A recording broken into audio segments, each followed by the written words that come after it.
Hi guys, welcome back to our kitchen. Today we're going to make chicken shami kebab or chicken shami tikka. And to make our chicken kebab, we're going to need some dal. So we've got 500 grams of dal, and we're going to put that into our pot. And with that, we're going to have 500 grams of chicken. And if you want, you can use 250 grams of each, or you can use more dal and less chicken. It's totally up to you what you want to do, but we're going to do it even this time.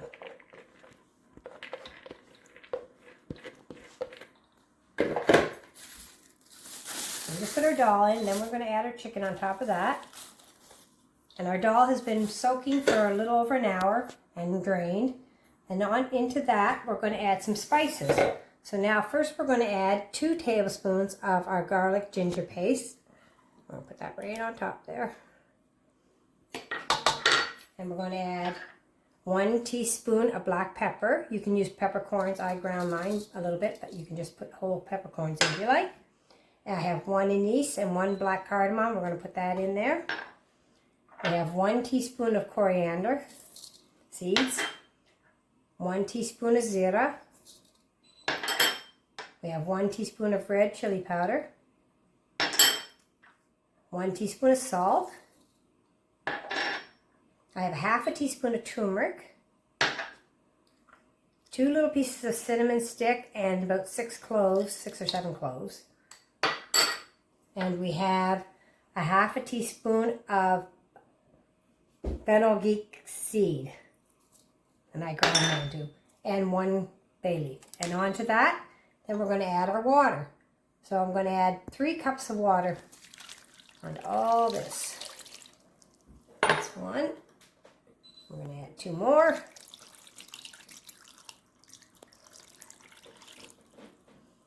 Okay, so you want to be very careful with your water. You don't want to add too much or too less.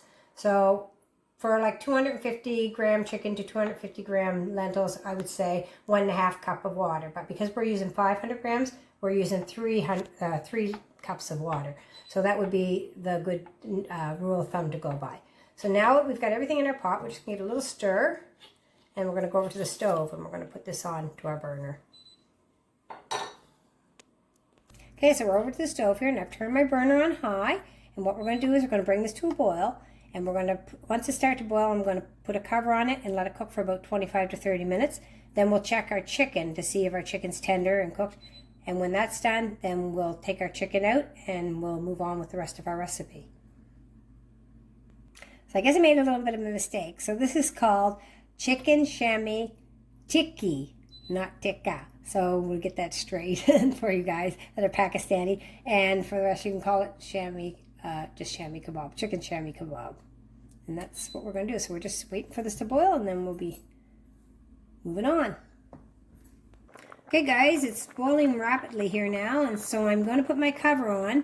And I have a metal cover, but if you have a glass cover, you can check, look inside it and see how it's doing. But I would say check it every 10 minutes if you have a metal cover and just see how it's going. But like I said, the chicken would take probably about 25 minutes, and then we'll remove that.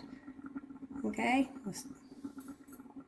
And now that my tikka is boiling here, we've turned it down to a low heat, and that's what we want to keep it at. And let it it'll still boil, but it'll be on low instead of high heat. Okay guys, it's been about 30 minutes. My dish has been boiling here. I'm just going to check my chicken, and it's you can see it's starting to come apart nicely. So I'm going to take it out of the pan. We're going to take this chicken out. I'm just going to put it on a plate for now. I'm going to take it over to the counter, and I'm going to roll it out with my rolling pin.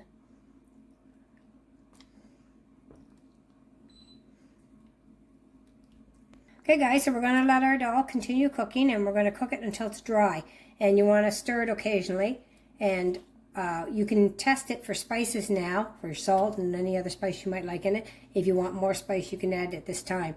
So we're just going to continue cooking our dal until all the water is gone and it's nice and dry. And meanwhile, while this is cooking, we're going to go over and roll out our chicken. Put my chicken on my board here, and I'm going to take my rolling pin, and I'm just going to roll my chicken out. So you're just going to press down it and roll it out.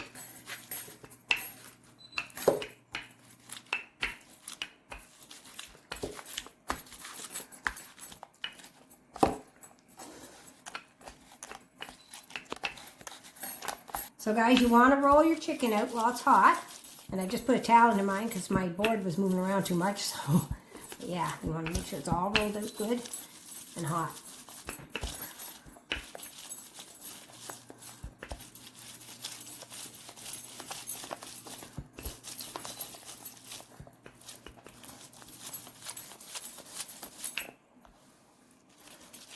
Okay guys, now that I've got it rolled out as much as I can, I'm going to now take my forks and I'm just going to pull the part up so it's kind of stringy. We want our chicken to be like in strings. I'm just going to do this through all the chicken.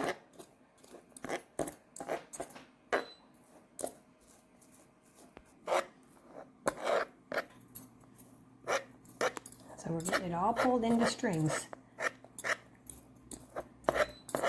And you can use a masher. If you have a masher, you could use that. If you don't have a rolling pin, and just so it all comes out fine, no strings. That's what we want it to be like.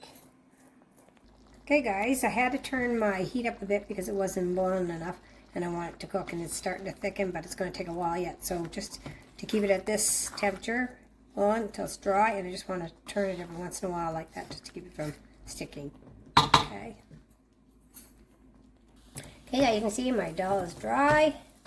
Now I'm going to turn off the stove, and we're going to take out our cinnamon stick, our bay leaf. We're going to take out the anise and the cardamom as well. And we're going to take our dal now, take it off the heat.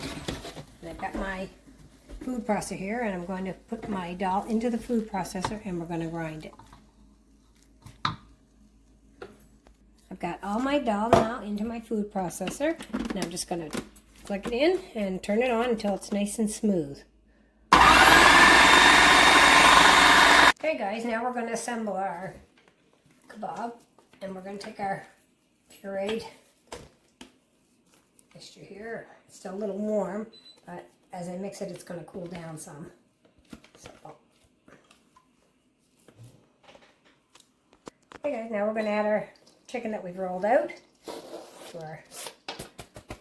and into this I've got one onion that I've minced up and taken the water out of.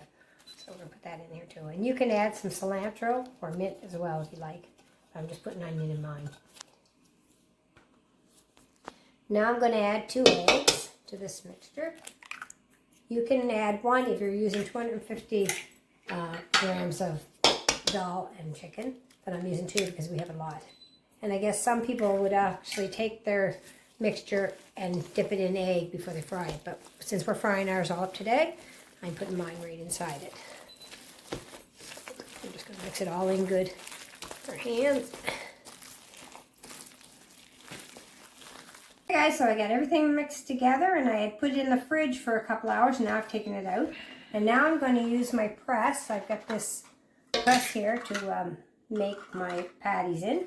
You can just do it by hand if you want. Just roll it and press them. But this one here, I like this, makes a nice size, and it also looks good. So I'm just using my little scoop, and I'm just going to make, it's kind of a big amount on it because I want it to be enough to make my patties.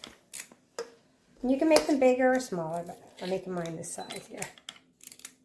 Just put a little more on this one, and then I'm just going to put my press on it. And we're going to press down. And that should be good. I'm going to take this out. We're going to lift this part off. And then we're going to take these off. Oh, here, just take it off with. And then we're just going to put them on the wax paper. Like so.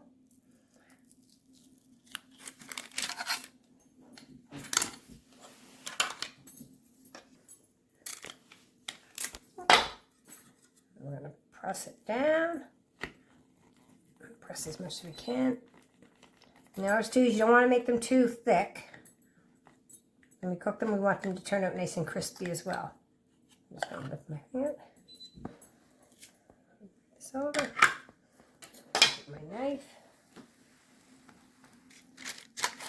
Put them off onto my plate.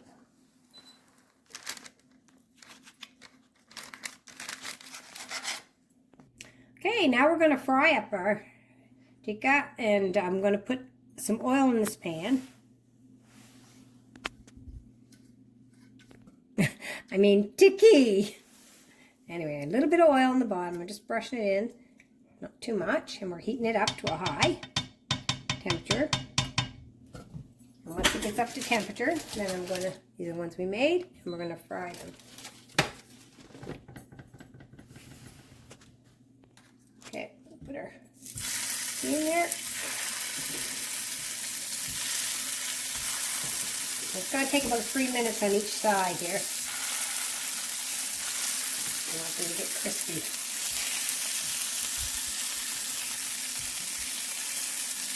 And more. There we go. Now,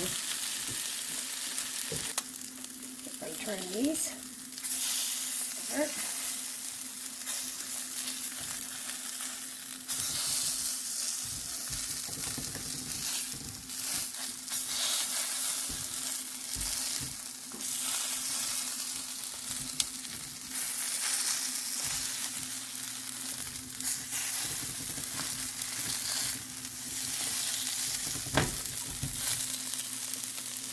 And we'll let them this side cook for another 2 or 3 minutes. Okay guys, our kebabs are all cooked and now we're going to plate them up. And we're going to have our kebab on a flat bread. You can use a roti or a prata. And we're just using a flat bread today. And we're going to put a couple on this. We're going to squish it onto it.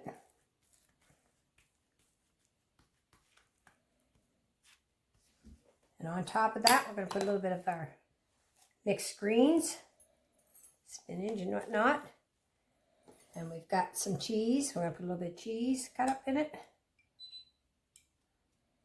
You can put on it whatever you like. You have pickles, whatever too, probably if you like. But we're having this in a couple pieces of tomato. And a little bit of mayo. I'll drip that on too.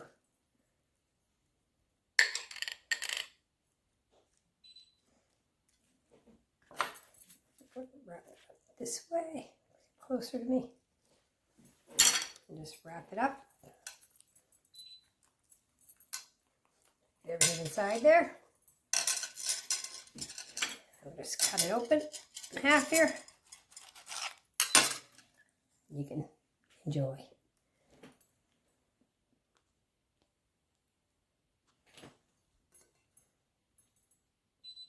And you could eat it with rice if you like, or whatever you like to have it with. It's very delicious. You will enjoy it. It's not too hard to make. It's pretty easy to make. There you go, guys. It's done, and I hope that you will try to make this, and your children would love it. It's very healthy, and it's tasty. And if you like it, you can try it and give me a thumbs up. And if you wouldn't mind, subscribe to my channel so you can watch more of this Pakistani food that I make. And I hope you enjoy, and God bless everyone. And thanks for watching.